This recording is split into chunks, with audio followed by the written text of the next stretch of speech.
കണ്ണൂർ പയ്യന്നൂരിൽ പോലീസിന് നേരെ ബോംബെറിഞ്ഞ കേസിൽ സ്ഥാനാർത്ഥിക്ക് തടവ് ശിക്ഷ വിധിച്ചതോടെ പ്രതിരോധത്തിലാണ് സിപിഐഎം. പയ്യന്നൂർ നഗരസഭ 46-ാം വാർഡ് LDF സ്ഥാനാർത്ഥി VK നിഷാദ് ഉൾപ്പെടെ 2 പേർക്കാണ് 20 വർഷം തടവ് ശിക്ഷ വിധിച്ചത്. VK നിഷാദ് മത്സരത്തിൽ ജയിച്ചാൽ ജനപ്രതിനിധിയായി തുടരാൻ കോടതി വിധി തടസ്സമാകും. ശിക്ഷാവിധി ചൂണ്ടിക്കാട്ടി പ്രചാരണം ആരംഭിച്ചിരിക്കുകയാണ് എതിർകക്ഷികൾ.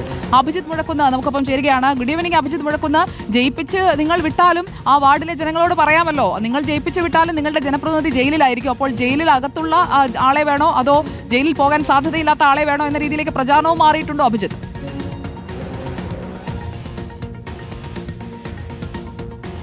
തീർച്ചയായും സുജയ, അങ്ങനെ ഒരു പ്രചാരണത്തിലേക്ക് ഇപ്പോൾ UDF-ഉം BJP-യും ഒക്കെ കടന്നിട്ടുണ്ട്. കണ്ണൂർ ജില്ലയിൽ നേരത്തെയും നിരവധി കേസുകളിലെ പ്രതികളായവരെ സ്ഥാനാർത്ഥിയാക്കിയിരുന്നു CPM. ഒപ്പം മറ്റു കക്ഷികളും സ്ഥാനാർത്ഥിയാക്കിയിട്ടുണ്ട്.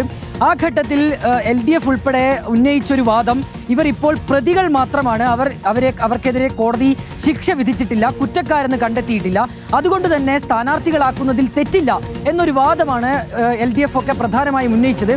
പക്ഷേ ഇപ്പോൾ ഈ VK നിഷാദിനെതിരെയുള്ള ശിക്ഷാവിധി വരുമ്പോൾ അങ്ങനെ ഒരു വാദം ഇനി മുന്നോട്ട് വെക്കാൻ കഴിയാത്തൊരു സാഹചര്യത്തിലാണ് CPM ഉള്ളത്. VK നിഷാദും ഒപ്പം തന്നെ TCV നന്ദകുമാർ, ഈ 2 CPM പ്രവർത്തകരെയാണ് ഇപ്പോൾ 20 വർഷത്തെ തടവിന് കോടതി ശിക്ഷിച്ചത്. 10 വർഷത്തെ കഠിന തടവ് ഇവർ അനുഭവിച്ചാൽ മതിയാകും.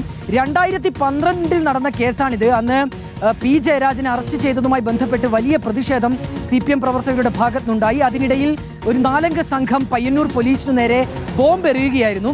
ബോംബ് എറിഞ്ഞതിന് പിന്നാലെ ആ ബോംബ് പൊട്ടിയില്ല എന്നുള്ളതാണ്. അതിനാൽ തന്നെയാണ് വലിയൊരു ശിക്ഷയിലേക്ക്, ഈ ജീവപര്യന്തം ഉൾപ്പെടെയുള്ള ശിക്ഷയിലേക്ക് ഇന്ന് പോകാതിരുന്നതും കോടതി അത് പ്രത്യേകം ചൂണ്ടിക്കാട്ടുകയും ചെയ്തിട്ടുണ്ട്. വ്യക്തമാണ്. അഭിജിത്ത് മുഴക്കുന്നാണ് വിവരങ്ങളുമായി നമുക്കൊപ്പം കണ്ണൂരിൽ നിന്ന് ചേർന്നത്.